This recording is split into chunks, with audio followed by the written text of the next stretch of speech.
Good morning. I'm Marty McGee, the Cabarrus County Bar President. On behalf of the Cabarrus County Bar and our law enforcement community, welcome to Cabarrus County's 2013 Law Day celebration. Law Day was first established in the 1950s to celebrate our nation's reliance on the rule of law. Our county celebrated its first Law Day with a ceremony in 1960. It's been a tradition in Cabarrus County to combine Law Day with another important event, Peace Officers Memorial Day, to also honor the sacrifices of members of our law enforcement community. Our tradition continues today. Thank you for participating. Pastor Tommy Steele of the New Life Baptist Church will now provide our invocation. Let's bow for prayer. Father, we want to thank you for allowing us to see another day. And I thank you for some of the most wonderful people you ever placed on this planet that makes a difference in our community. Thank you for these men and women of officers, the law, who help us protect our families, our communities. And I pray, God, you'll protect them. And I pray as we go forward, Lord, I pray that you just open doors and, God, you strengthen them, you'll help them. And I bless them as we go forward in your kingdom. And everything that you do, we'll praise you, thank you, and give you glory. We ask this in Jesus' name. Amen.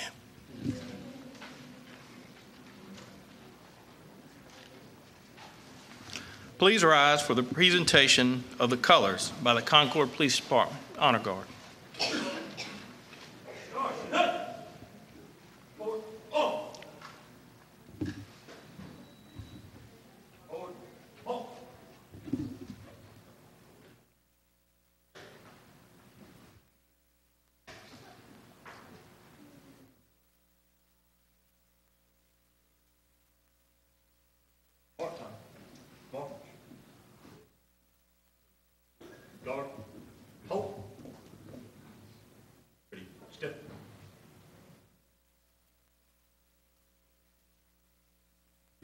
Prepare to post.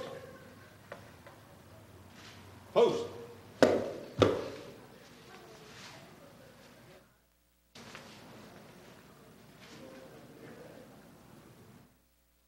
Ready, step. Go. Present. Oh.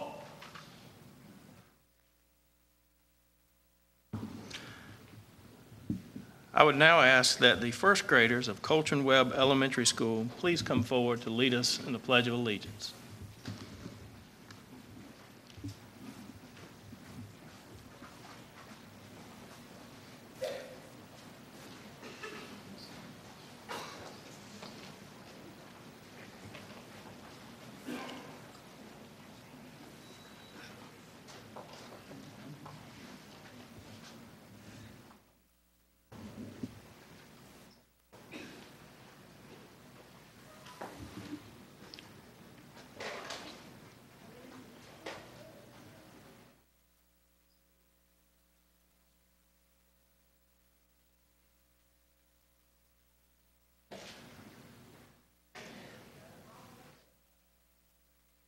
I pledge allegiance to the flag of the United States of America and to the republic which it stands, one nation, under God, indivisible, with liberty and justice for all. Thank you. If you all please remain where you are, and if Miss Brittany Rush would please come forward to sing our national anthem.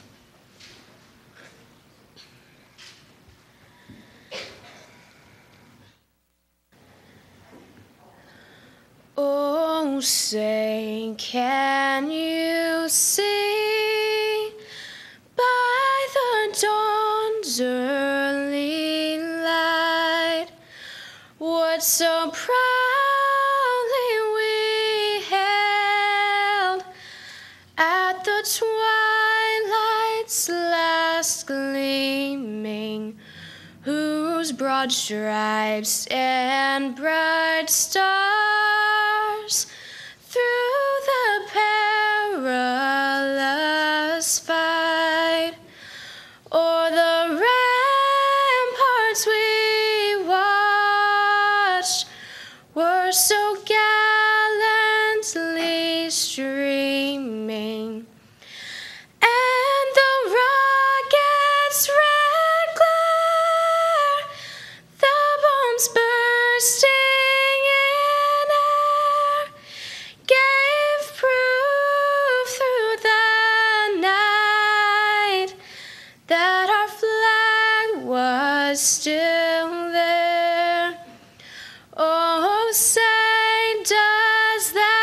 star-spangled banner yet wave for the land of the free and the home of the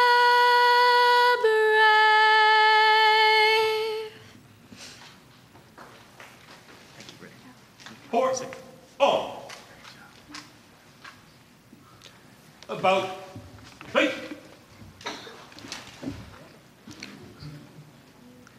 All right, if the first graders, if you all please step over to the side. Thank you. Thank you all very much.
Thank you. Please be seated.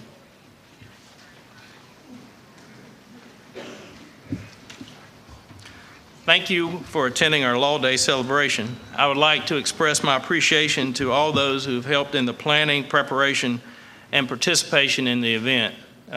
Thank you, Pastor. Thank you, Brittany, as well as all of our first graders from Coltrane Webb, their principal, Julie Barbie, Ms. Plunkett, Ms. Patterson, Ms. Garcia, and Ms. Cruz. I would also like to thank Deputy Eric Sossaman. As always, he's worked tirelessly ensuring that every detail was checked.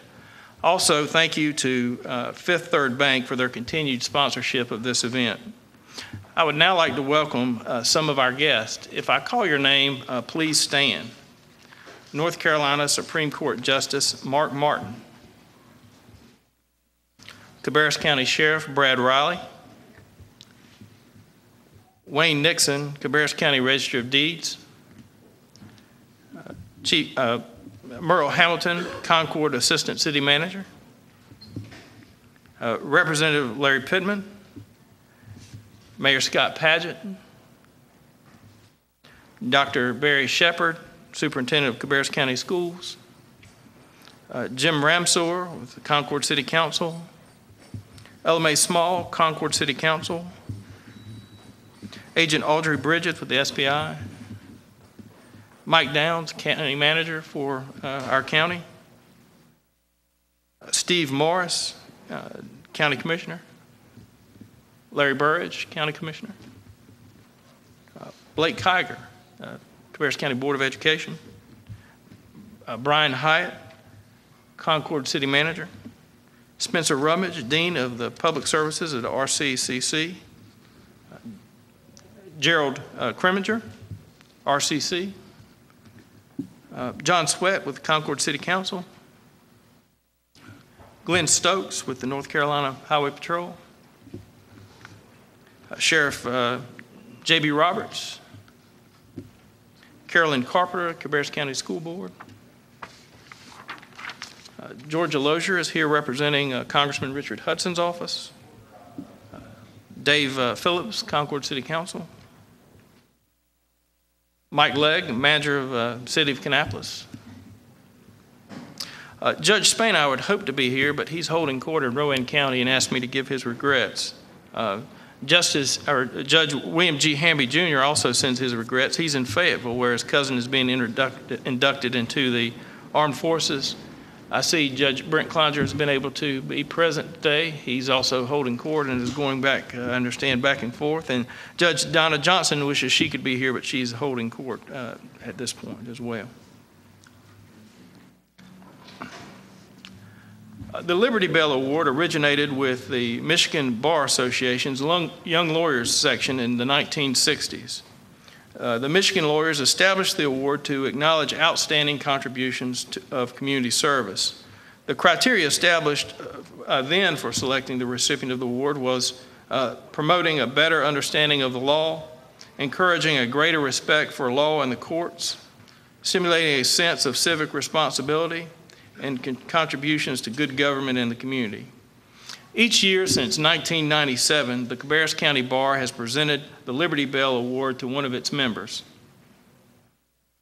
All of the past recipients are listed on the back of your program. I'm pleased to announce this year our bar has chosen to honor Judge Clarence Horton. Judge Horton was born in Kannapolis in 1940. He is a graduate of the A.L. Brown High School. He then received his undergraduate degree and law degree from the University of North Carolina at Chapel Hill. He returned to Kannapolis to begin practicing law. At first, he practiced with a Kannapolis lawyer named Bedford Black. He told me that Mr. Black helped teach him how to practice law, along with the assistant and deputy clerks of our court. Eventually, he became a member of a Concord firm. During his years of practice, he served for a short time as county attorney and also as a local domestic relations and juvenile judge. Mostly he did trial work, and as you would expect, he was a very good trial lawyer. He loved being a lawyer. He loved doing the legal work, but he did not enjoy the business aspect of being a lawyer. He frankly didn't like collecting fees from folks. When Judge Faggart, one of the last lay judges in our state, passed away of a heart attack in 1981, Judge Horton was appointed as a district court judge in our county. District court is thought by many to be the people's court. The vast majority of our state's legal disputes are resolved at that level. Today, for example, this year we'll have approximately 55,000 cases in our district court for 4 district court judges. He heard traffic cases as well as misdemeanor criminal matters such as assaults, drunk driving, and the like. A big part of the job includes hearing family law matters. He became one of our state's experts in equitable distribution, the law regarding dividing up assets upon a couple's divorce. Custody cases are difficult, and he looked for a better way for parents to resolve their disputes than immediately facing each other in a bitter courtroom battle. He was instrumental in establishing a child custody mediation program that allows parents to work with a mediator to resolve their dispute outside of court. The program is now statewide. In our county, the program continues to help parents resolve a majority of all custody disputes filed here. In 1997, Judge Horton was appointed to serve on the North Carolina Court of Appeals. He is the only person from our county to serve on one of our state's 2 appellate courts. As a member of the Court of Appeals, he reviewed decisions from trial courts from across the state to ensure that the law was properly applied. He continued to serve in that capacity until 2001. In 2001, he was appointed as a special Superior Court judge and began traveling the state hearing Superior Court matters. Since 2004, he served as an emergency Superior Court judge. Despite his many years of service as a judge, many people in Cabarrus County know him only as the host of Historic Moments on Channel 22. The show has made him somewhat of a local celebrity. He's always been interested in history, but his work on his church history in the early 1980s led him to focus on our county. He's been writing books, filming videos, and speaking to groups about the subject ever since. His work will inform generations about the place he loves. On a personal note, our offices are on the opposite end of a hallway in our courthouse. He's become a good friend, and he is a natural teacher. I cannot thank him enough for all the help he's given me over the years. Unfortunately, he's not able to be here with us today. He is at the coast for his granddaughter's wedding. Fortunately, Channel 22 has filmed a short acceptance speech. Before we watch it, however, I'd like to thank the committee members who helped the bar select Judge Horton. Thank you to Judge Hamby, Georgette Rosario, and Randall Hastings. Now for the video.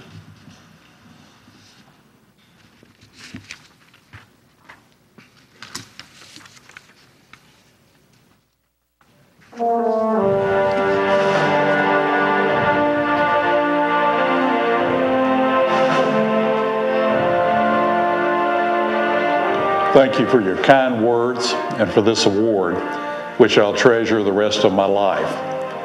Normally, I'd be there with you on Law Day, but my family and I are about 5 hours away taking part in my granddaughter's wedding. I especially regret, however, getting to hear the remarks of my distinguished friend, Justice Mark Martin, and taking part in honoring our law enforcement officers. I've been a proud member of the Cabarrus County Bar all of my professional life, which now approaches 48 years.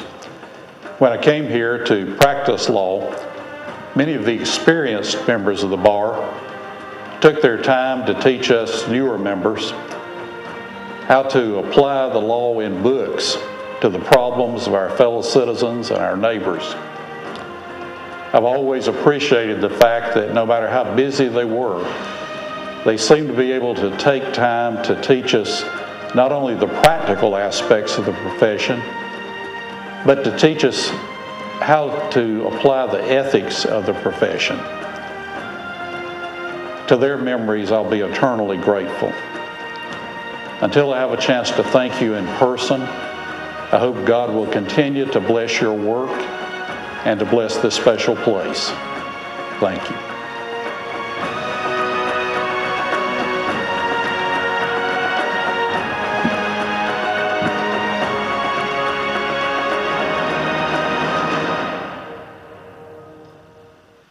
We will present this plaque to Judge Horton upon his return.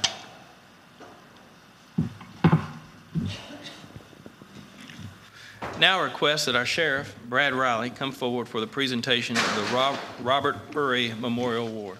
Thank you. Good morning. It's a great honor presenting this year's Robert Jackson Urey Memorial Award. This award is given each year to an outstanding Cabarrus County law enforcement officer with at least 20 years of experience and to a person that exhibits many of the same characteristics that Robert Jackson Urey possessed. Lieutenant Robert Jackson Urey of the Cabarrus County Sheriff's Office was killed in the line of duty on May the 5th, 1972. He was a very dedicated law enforcement professional that was killed in the line of duty honorably protecting the citizens of our great county. Lieutenant Urey was 50 years old and had served 18 years at the Sheriff's Office at his time of death. He had a commitment and dedication to the field of law enforcement like no other. So much of a lawman that it influenced his daughter, Ann Urey Griggs, who is here with us, to later join the Concord Police Department, where she eventually retired. Ann's husband, Jim Griggs, also served as our chief deputy at the Cabarrus County Sheriff's Office and retired in that capacity. And they both remain in contact with us all the time, and we're very appreciative of that. The Robert Jackson Urey Memorial Award was started by the late Jack Cranford, a local businessman, Post 51 in North Carolina commander of the American Legion. The award is sponsored by Fifth Third Bank. Recipients are nominated by local law enforcement agencies and selected by the local bar association and the local law enforcement committee. The award is considered the most prestigious law enforcement award in our community. It represents many things, most notably an individual. It also represents all the sacrifices and everything that the law enforcement profession is designed to be, which is dedicated and loyal men and women that choose to put on the badge and pledge to place themselves in harm's way regardless of the circumstances or the consequences. All too often, that sacrifice is their life. This year's recipient has demonstrated a true commitment to law enforcement and service to this community, which exemplifies exactly what Lieutenant Urey stood for. This person possesses many of the same qualities that made Lieutenant Urey successful, such as devotion to family, commitment to community, profession, and his fellow man. This is the highest law enforcement award given, and I cannot think of a greater award to receive than this one. This year's recipient started her career at the Kannapolis Police Department in March of 1990. 23 years ago. She has spent her entire career at Kannapolis and has worked in several capacities, including patrol, DARE, communications, and now serves as the agency's training coordinator and evidence custodian. This recipient is the graduate of Cabarrus County Public School Career Center in 1976. She holds an advanced law enforcement certificate and has completed over 2,267 hours of professional training. She has certifications in DCI, general instructor, specialized physical fitness instructor, property and evidence specialist, and field training officer. This recipient strives each day to set a positive example for others by demonstrating in her life and her work the core values of excellence, professionalism, integrity, and stewardship. She is very committed to physical fitness and personal training. In fact, she has been a physical fitness instructor with Rowan Cabarrus Community College since 1997, where she has greatly impacted and influenced new officers to think about their health and well-being. She has received the Veterans of Foreign Wars Officer of the Year Award in 1997 and the Kannapolis Police Department Distinguished Service Award in 2007. I've always respected her strong work ethic and her willingness to collaborate with other agencies and their components to achieve community goals. This recipient belongs to a generation of police officers who truly believe in the nobility of their cause and who freely dedicate themselves to the service of others.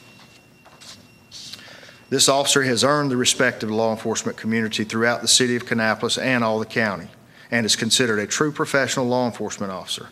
She truly embodies the meaning of this award and has certainly earned it. I am honored to present to you this year's award winner, Master Officer Ruth Stewart.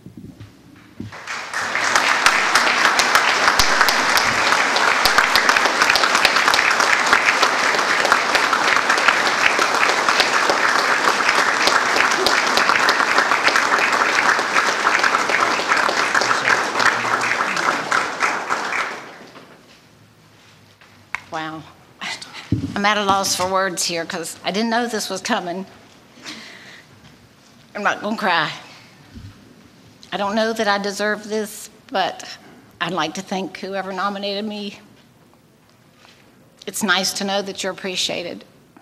You know, all the years I've been here, I've tried to do the right thing, and maybe you don't always hear it, but at my agency, pretty much, they tell me that I do a good job, and they trust me.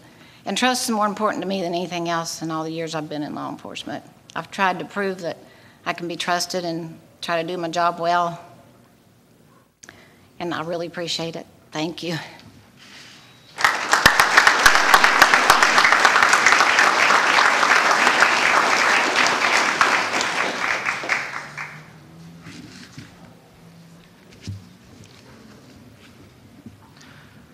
Justice Mark Martin is the Senior Associate Justice of the North Carolina Supreme Court. He has served as a judge for 20 years.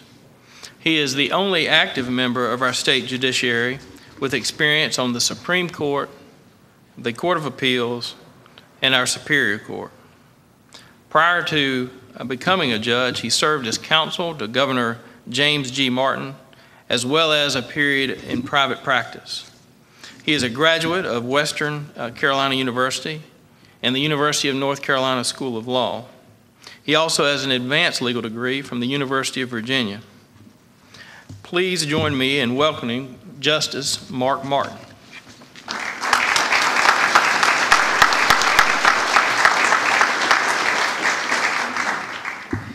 Well, good morning. Before I begin my remarks, I want to have everyone, I know we all wanted to clap quite a bit when we heard Brittany Rush sing the national anthem. Please join me in thanking this young lady for it.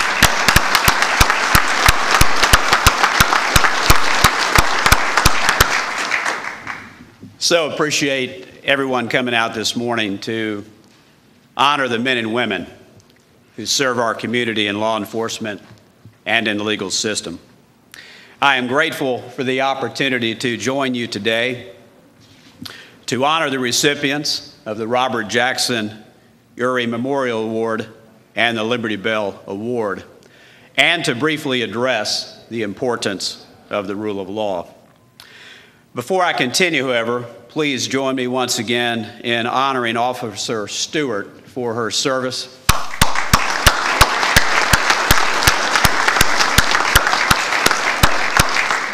And when I saw Officer Stewart's humility and just the way she accepted that award, I think there was no doubt to any of us as to why she has served our community so well for so long. Now, Law Day is about pausing in our hectic lives and taking a moment to appreciate how blessed we are to have the rule of law in our country and to honor those who protect it. As we look around the world, I need not remind you of the stories that we see daily on television. We see countless examples of a world of lives around the world who do not enjoy the benefit of the rule of law and of the pain this causes in the lives of people. Our own communities are not exempt from this pain, for there are always those who will try to use whatever advantage they have to hurt others. But we are fortunate that we have so many committed professionals who have fought to establish and to protect the rule of law in the United States. When we talk about the rule of law, it is easy to have our eyes glaze over and to think this concept is some empty theory, useful for political philosophers and not much more. I could not disagree more. The rule of law is a foundational concept of our way of life and of our government, and its absence would have a profound impact on how we each live our daily lives. The rule of law ensures that no person in our society is immune from the consequences of their actions. It is no guarantee that we will have good laws. That is the responsibility of us, the body politic. But the rule of law provides a system of accountability for members of government, stability for citizens, and access to a forum for dispute resolution so that we don't have to try to fix all of our problems ourselves. The alternative to the rule of law is the rule of power. We've had this type of rule for much of the world's history, and this mentality still exists in parts of the world today. Our founders knew the history of the world when they fashioned our Constitution, and they decided in their wisdom that the rule of law was a much better system than the rule of power. For in fact, we only need look at the world's history of genocide, slavery, and oppression to know that the rule of power rarely yields a utopian ideal. We might wonder at how something like the rule of law can possibly act as a counterweight to the undeniable existence of evil. In some ways, it can't. We all know that law cannot transform human hearts. But in a very real way, the law represents the commitment we make to each other to live together in peace. Our laws, passed by our elected officials, are a promise that despite our different opinions, backgrounds, or faiths, we can build a society based upon mutual respect and compassion. A promise that we will vigorously pursue justice, not vengeance. A promise that the weak in our society will be defended by the strong. A promise that we will honor truth and integrity rather than mere power. These promises have been enshrined in our Constitution and in our laws. Fulfilling these promises is another matter. That is where the dedication and the sacrifice of our law enforcement officers and legal professionals comes into play. Our legal professionals, whether as lawyers or judges, stand as the safeguards and guardians for these promises. Through their advocacy, lawyers work to ensure that truth comes out into the open, that the laws are applied to those who need them. When this does not happen, we have fallen short in our goal as a legal system. Lawyers of integrity protect the justice of our legal system, making sure that the laws are applied equally to everyone who walks into our courtrooms, regardless of status or wealth. Similarly, judges ensure that justice is carried out through every step of our legal system. This is frequently difficult. Determining guilt and innocence is no easy or light task. The responsibility of judicial decisions that impact people's lives, weighs heavily on every judge I have known. This weight is often made heavier by the reality that the people in our courtrooms are usually there due to disagreements and even tragedy.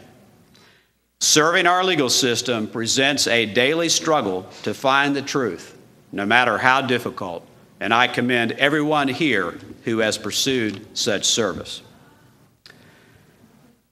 The most perfectly written law and the fairest of legal systems won't do much good without effective law enforcement. The rule of law depends on honorable law enforcement officers who, in carrying out their duties on a daily basis, help uphold the promises of protection and justice.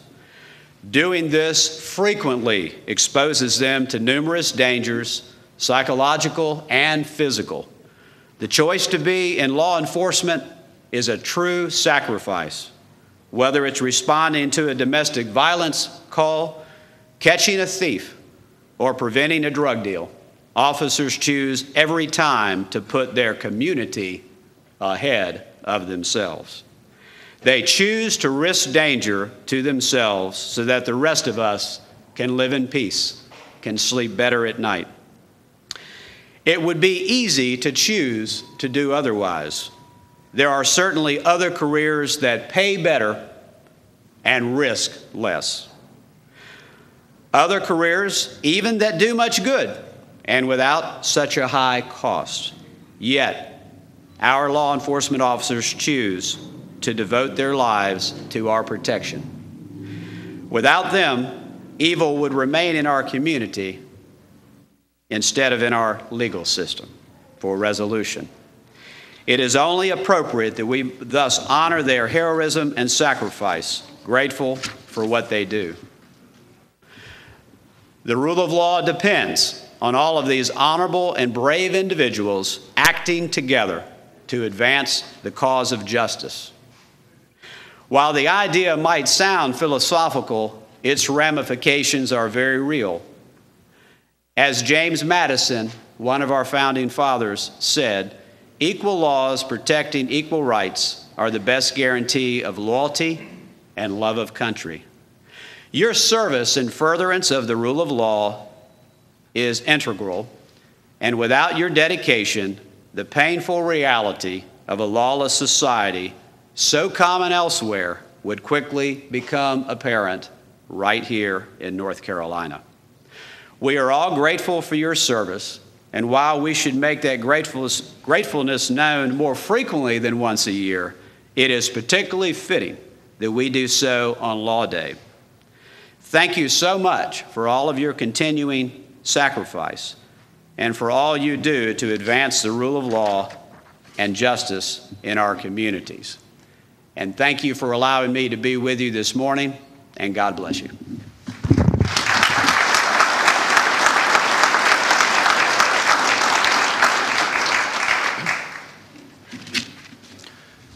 Thank you, Justice Martin, for your excellent address. We would now like to recognize members of the fallen officers' families who are present. Those officers can be found on page 3 of your program. The Concord Police Department Honor Guard will assist in this presentation. If you are a member of the family of the officer that I called, if you'll please stand.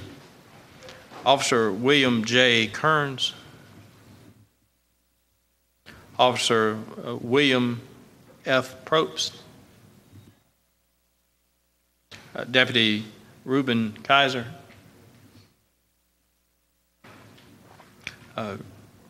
Deputy Robert Jackson Uri.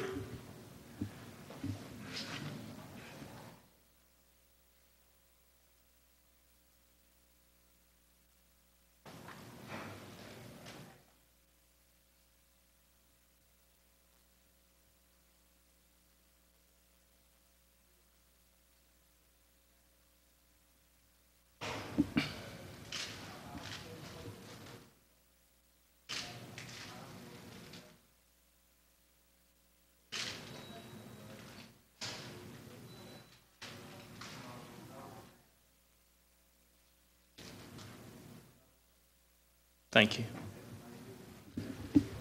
Officer Roger Dale Carter and Officer Jackie Daniel.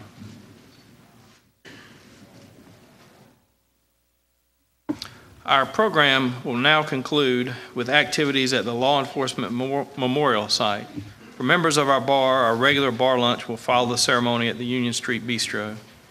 You all will please join me now in going to the Law Enforcement Memorial Site.